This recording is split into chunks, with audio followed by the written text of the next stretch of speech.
amb nosaltres.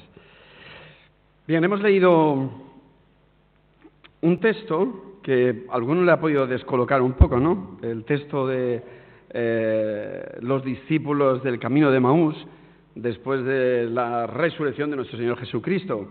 Y claro, no estamos en ese tiempo, sino en el tiempo de la Navidad. Pero creo que en ese texto hay algo que de alguna manera orienta el sentido del sermón en el día de hoy. En el hecho de que Jesús les apela a las Escrituras, en el sentido de, oh insensatos y tardos de corazón, para creer todo lo que los profetas han dicho. Todo lo que los profetas han dicho. Y en este sentido, pues me gustaría en esta mañana que nosotros también pudiéramos acudir a uno de los profetas y de lo que dijo acerca de lo que nosotros estamos celebrando en el día de hoy, que tiene que ver con el tiempo de Adviento como anticipo de nuestra Navidad. Nos decía David Israel en su oración en el tiempo de Adviento en torno al tema de la tradición, nuestras tradiciones, que esto no sea solamente una tradición más, sino que realmente el Señor toque nuestros corazones y sea una experiencia viva en cada uno de nosotros.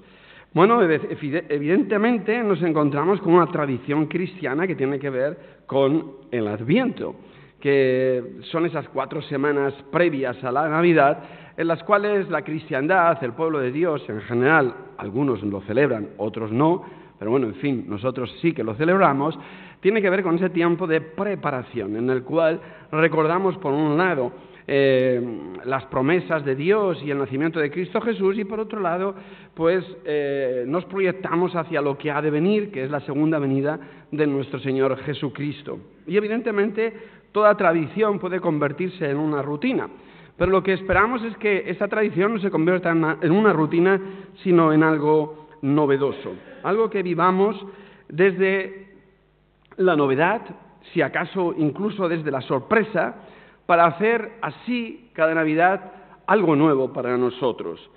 A la luz de nuestras lecturas que venimos haciendo los jueves en el culto de oración del profeta Isaías, una lectura evidentemente devocional, pues algo que nos ha sorprendido, y me ha sorprendido a mí también, evidentemente, por esto de que la Escritura siempre tenga algo que decirnos y algo nuevo, y me imagino que a los que también asisten el jueves a ese culto, es precisamente lo que hemos llamado y se llama el Evangelio de Isaías, ¿no? Esa presencia de nuestro Señor en muchos de los pasajes que aparecen en el libro de Isaías y que de alguna manera recorren toda la vida y existencia de nuestro Señor Jesús, desde el previo a su nacimiento, con aquel que ha de proclamar los caminos del Señor, su nacimiento virginal, su ministerio, las canciones del siervo y su ascensión y glorificación, y esa generación que el Señor le daría al siervo del Señor.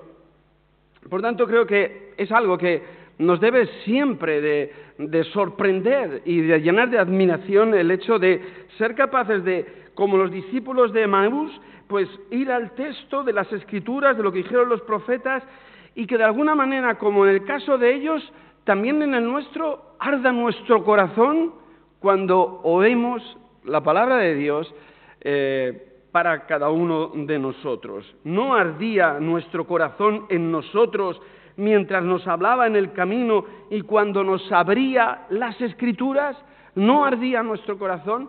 Bueno, me gustaría que en esta mañana, no sé si esto es demasiado pretencioso, pero me gustaría que en esta mañana de alguna manera pudiera arder nuestro corazón.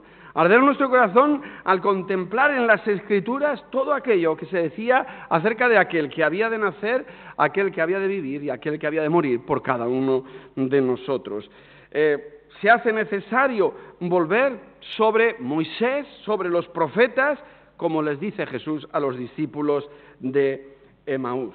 Y creo que este es el presupuesto del que parten los evangelistas a la hora de ir al Antiguo Testamento para ver en él a aquel que había sido su maestro y que de alguna manera había muerto crucificado, y sin entender muy bien qué estaba pasando y qué había pasado allí, como esos discípulos de Emaús que deciden volver a Emaús y otros volver a la pesca y a las redes, y no habían prácticamente entendido qué había acontecido, pero después del resucitado y de recibir el Espíritu Santo, esos que no entendían nada van al Antiguo Testamento para ver qué pistas encontraban allí acerca de lo que de Jesús, de su maestro, se decía en el Antiguo Testamento. Y creo que esta es la razón que nos lleva a leer a los profetas también a nosotros en el día de hoy, a volver, por ejemplo, a Isaías, que me gustaría que en esta mañana también nosotros pudiéramos acudir a él, ¿no? Para ver lo que supuso aquel mensaje de Isaías como una buena noticia,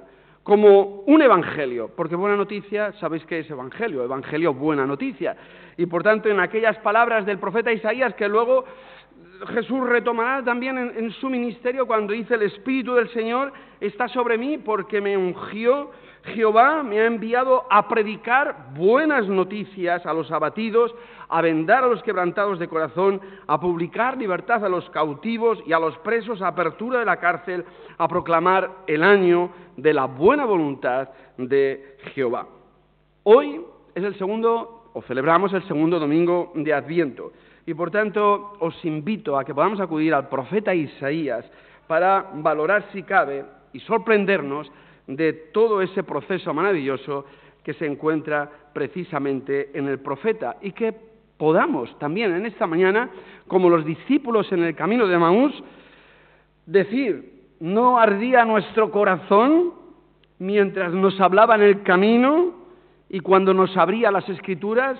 Vamos a ver si en esta mañana vuestro corazón y el mío puede arder al ver a nuestro Señor y lo que de Él se decía en la propia Escritura. Isaías nos muestra, recordar cómo había de ser el nacimiento virginal de nuestro Señor Jesús. Bueno, todos conocemos los textos, ¿no? En este tiempo de Adviento recordamos, por un lado, la promesa del nacimiento del Mesías, pero una promesa del nacimiento del Mesías anunciada desde esa lectura cristiana del Antiguo Testamento, desde el propio Génesis. Recordad aquel texto de Génesis 3:15, donde dice: y pondré enemistad entre ti y la mujer, y entre tu simiente y la simiente suya. Esta te herirá en la cabeza y tú la herirás en el calcañar. Todos recordamos aquella escena, ¿verdad?, del Génesis, donde a la simiente de la serpiente se le opondrá la simiente de la mujer. De la mujer nacería la simiente, esto es, Cristo Jesús. Ella le heriría en el calcañar, una herida dura, pero no mortal. Dice: pero tú le herirás en la cabeza, una herida mortal. Y por tanto, de esa simiente de la mujer que habría de nacer aquel que vencería al diablo, al mal, esa herida mortal en la cabeza, Pablo, después en el Nuevo Testamento, verá en aquello la victoria de Jesús sobre el mal en la cruz. Y dice el apóstol Pablo, dice: y despojando a los principados y potestades, los exhibió públicamente, triunfando sobre ellos en la cruz.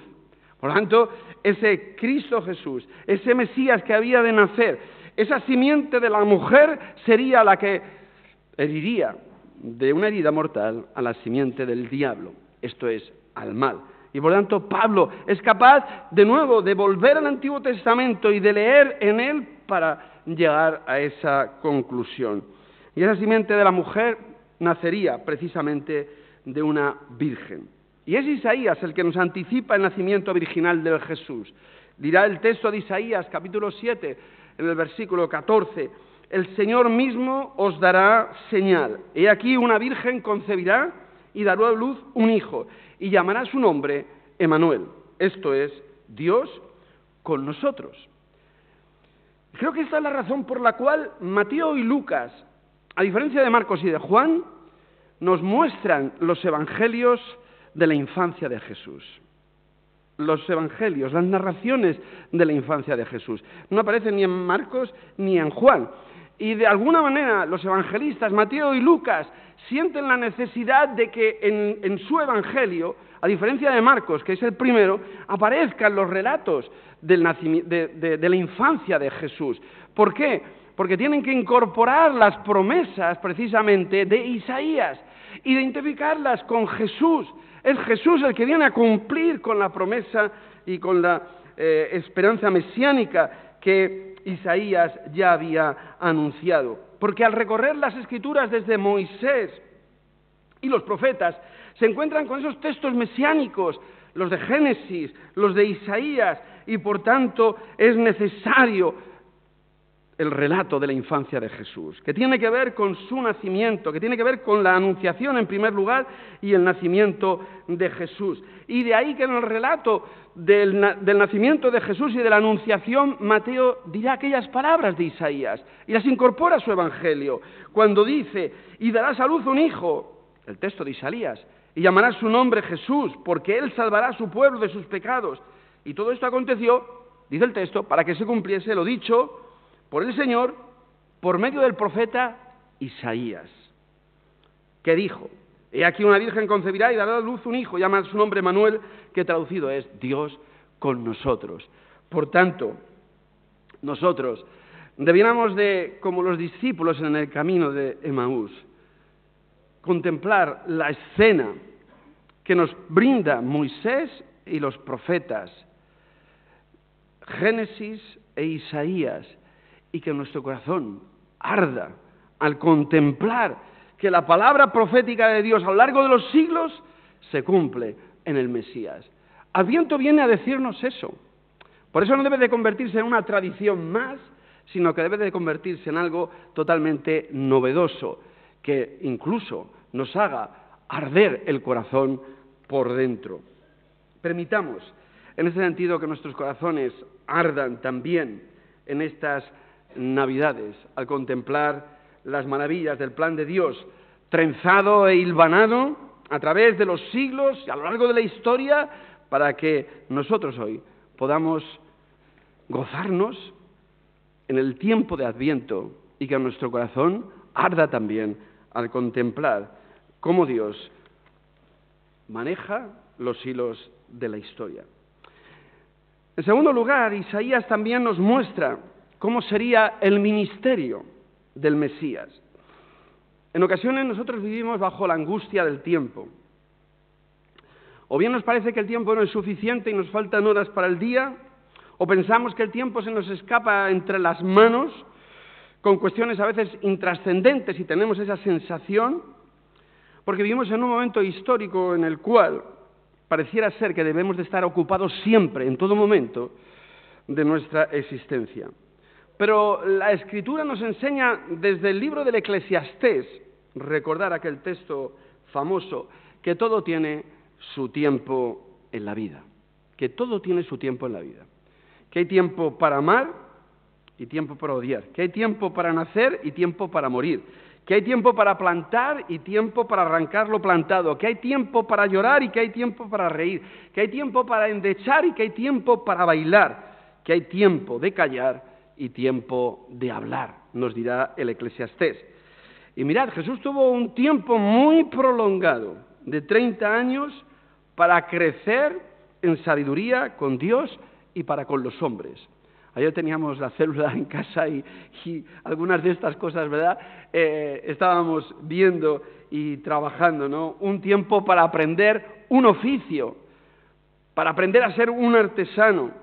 Un tiempo para conocer más a su Padre Celestial, porque Jesús crecía en sabiduría para con los hombres, pero también para con Dios, para conocer más a su Padre. Un tiempo prolongado de Jesús para conocer la voluntad de Dios para él y para su vida. Y cómo Jesús, en ese tiempo de preparación, llegado el momento propicio, fue al Jordán para ser bautizado.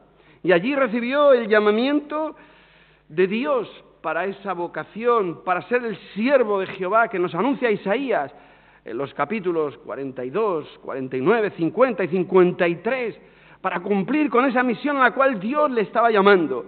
Y allí Jesús en el Jordán ve cómo los cielos se abren Y aquella palabra que había estado ausente durante 400 años de silencio profético, el cielo se abre y se oye la voz de Dios por primera vez después de tantos siglos, diciendo: tú eres mi Hijo amado, en quien tengo complacencia. Tú eres mi Hijo amado que va a realizar mi voluntad. Y por tanto, tú eres el siervo de Dios, el siervo escogido para llevar a cabo la voluntad de Dios el Padre. Un texto que nos remite a esa primera canción del siervo en el capítulo 42 de Isaías, que dice, fijaros, las resonancias de Isaías luego en el Evangelio, cuando dice: aquí mi siervo, yo le sostendré, mi escogido, en quien mi alma tiene contentamiento. ¿No suena? Isaías, el cielo abierto, la voz de Dios: tú eres mi Hijo amado, en quien tengo complacencia, en quien tengo contentamiento. Dice: he puesto sobre ti mi espíritu. Dice que el cielo se abrió y descendió en forma de paloma sobre Jesús, el Espíritu de Dios. Y por tanto Él traerá, dice, justicia a las naciones. ¿Cómo no iban a recoger los evangelistas las palabras de Isaías? ¿Cómo no nos las iban a transmitir a la posteridad? Son esenciales porque nos muestran la vocación de Jesús, que se enmarca en el llamado de Dios. Es Dios quien ha preparado la misión de Jesús, la misión del siervo de Jehová. Una misión que se realizará al impulso del Espíritu Santo. Creo que esto es importante. Los que estuvisteis en el taller conmigo, en el último taller teológico, creo que aquí hay una pista interesante, porque la palabra de Isaías continuaba no solamente en la lectura que Jesús hizo en la sinagoga, porque continuaba con unas palabras más y decía en Isaías que vendría el juicio de Dios. Pero Jesús no lee esa parte de Isaías, porque a impulsos del Espíritu Santo Jesús sabe y entiende que no es el tiempo del juicio, sino que es el tiempo de la salvación. Y por eso Juan dirá acerca de Jesús que Jesús no ha venido a juzgar, sino a salvar. No es el tiempo de juicio, es el tiempo de la salvación. La palabra profética anunciaba ese tiempo y Jesús lo hace suyo. El Espíritu del Señor está sobre mí, por cuanto me ha enviado y me ha ungido para realizar la voluntad de Dios el Padre. Y por tanto, un Jesús que se abre a la voz de Dios, a esos cielos que se abren, que le dicen: tú eres mi Hijo amado, en ti tengo complacencia, tú vas a realizar la misión que te he encomendado. Por tanto, en esta mañana debiéramos nosotros también dejar que nuestro corazón arda mientras Jesús nos habla en el camino de la palabra de Dios. Y ese tercer momento que me gustaría reseñar en esta mañana, que se encuentra en Isaías y que de alguna manera ya hemos anticipado, pero es que tiene que ver con el mensaje de Jesús, su nacimiento, su llamamiento y su mensaje. Su predicación, la predicación de Jesús, el Evangelio, las buenas noticias. El Evangelio de Jesús es un Evangelio de buenas noticias. Cuando Jesús se dispuso, después de su bautismo, a llevar a cabo la misión que el Padre le había encomendado, podríamos decir nosotros, junto con Pablo, que no consultó con sangre, con carne y sangre, sino que supo escuchar la voz de Dios a través de Moisés y a través de los profetas, como nos dice la lectura que hemos hecho en el camino de Emaús. Jesús dejó que la Escritura misma le mostrase cuál debía de ser su misión y su mensaje. De tal manera que fue la lectura del profeta Isaías en la sinagoga de Nazaret, que tras leer en el rollo las palabras de «El Espíritu del Señor está sobre mí, por cuanto me ha ungido para dar buenas nuevas a los pobres, me ha enviado a sanar a los quebrantados de corazón, a pregonar libertad a los cautivos y vista a los ciegos, a poner en libertad a los oprimidos y a predicar el año agradable del Señor». Jesús dirá, para concluir aquella lectura y sentarse: hoy se ha cumplido delante de vosotros esta Escritura. Y por lo tanto Jesús entiende que esa predicación que le correspondía a Isaías en aquel momento histórico es la que le corresponde a él en este momento de la historia. Pero, como decía anteriormente, además, en aquel momento de la historia se anunciaba también, además de la salvación, el juicio de Dios. Pero Jesús entiende, por impulsos del Espíritu Santo, que ahora no es el tiempo del juicio, sino que es el tiempo de la salvación. Yo no he venido a juzgar al mundo, sino a salvar el mundo, dirá Jesús en Juan capítulo 12.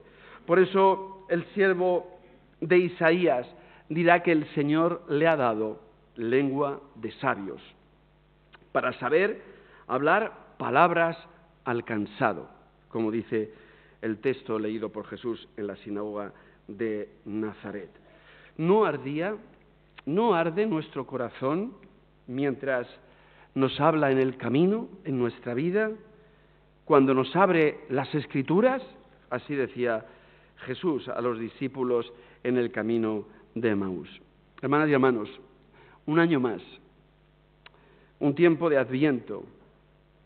Podemos vivirlo tal vez desde la tradición, un año más, una rutina más, pero también podemos vivirlo desde la admiración, desde la sorpresa, desde dejar que la palabra de Dios nos hable, nos sorprenda, desde la contemplación, desde la adoración de lo que Dios no iba a decir ha sido capaz de hacer. No, Dios no es capaz de hacer, Dios lo hace. De lo que Dios ha hecho a través de la historia de la humanidad. No para quedarnos parados, sino para transformar nuestras vidas, para cambiarlas, para dejar que las Escrituras nos hablen a ti y a mí, como aquellos discípulos del camino de Emaús, y podamos decir como ellos, nosotros también, no arde nuestro corazón mientras nos habla en el camino y cuando nos abre las Escrituras. Hoy Adviento creo que nos debe de llevar a buscar en la palabra, en la Escritura, a encontrarnos con ella, a buscar la voluntad de Dios para nuestras vidas y también para nuestra Iglesia, evidentemente, para encontrar en ella nuestra vocación, aquello a lo cual el Señor nos llama individualmente, pero también de forma colectiva, a saber qué el Señor quiere y pide de ti y de mí. Cuando acudimos a ella bajo el impulso del Espíritu Santo, como Jesús, cuando acudimos a ella para escuchar la voz de Dios, podemos escuchar a nuestro Dios que nos dice, a ti y a mí, mi hijo, mi hija, eres tú. En ti tengo complacencia. Quiero que hagas la misión a la cual yo también te he llamado a ti. A partir de ahí, ¿qué podemos hacer? Bueno, quedarnos atrapados en la tradición, quedarnos atrapados en la admiración, en la sorpresa, en qué bonito es todo esto. O podemos levantarnos de nuestro Jordán como Jesús para ir a hacer la voluntad de nuestro Dios, a la cual nos ha llamado como Jesús, a iniciar el camino en pos de Él, dejando que el Espíritu nos impulse como a Jesús. Recordar que después de ser bautizado, dice que el Espíritu le impulsó a ir al desierto. Por tanto, a vivir como Jesús en base a la palabra de Dios, pero dejando que el Espíritu nos hable para que ella nos diga a cada uno de nosotros en particular a qué el Señor nos está llamando. Recordar el texto del salmista: Señor, abre mis ojos a través de tu Espíritu y miraré las maravillas de tu ley. Por tanto, desarrollemos esa capacidad de la sorpresa, esa capacidad de la admiración de la palabra de Dios, desarrollemos esa capacidad como los discípulos en el camino de Emaús, de dejar que nuestro corazón también arda al ver cómo Dios es capaz de trabajar a través de la historia, a veces truculenta de los hombres,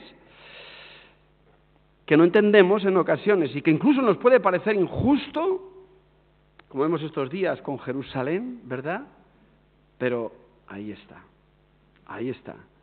Y por tanto, aprender a escuchar la palabra de Dios bajo el impulso del Espíritu, para que el Señor decida dónde debemos de ir tú y yo y dónde debe ir nuestra Iglesia. Que el Señor nos sorprenda Que en esta mañana nuestros corazones puedan arder al contemplar cómo en la ley de Moisés y cómo a través de los profetas Dios ha ido hilvanando una historia. Los evangelistas tuvieron la capacidad de poder ir al Antiguo Testamento para ver dónde aparecía esa vida misteriosa que ellos no entendían y que había acabado en una cruz, y poder entender, ¿eres tú el que habías de venir? Como Juan el Bautista, no entendía, pero le dijo, mira, los cojos andan, los ciegos ven, y a todos les es anunciado el reino de los cielos. Dejemos que el Señor nos sorprenda, dejemos y tengamos la capacidad de ver los cielos abrirse para escuchar la voz de Dios, porque con toda seguridad tiene algo que decirnos a ti y a mí, para nuestras vidas y para nuestra Iglesia. Que el Señor os bendiga.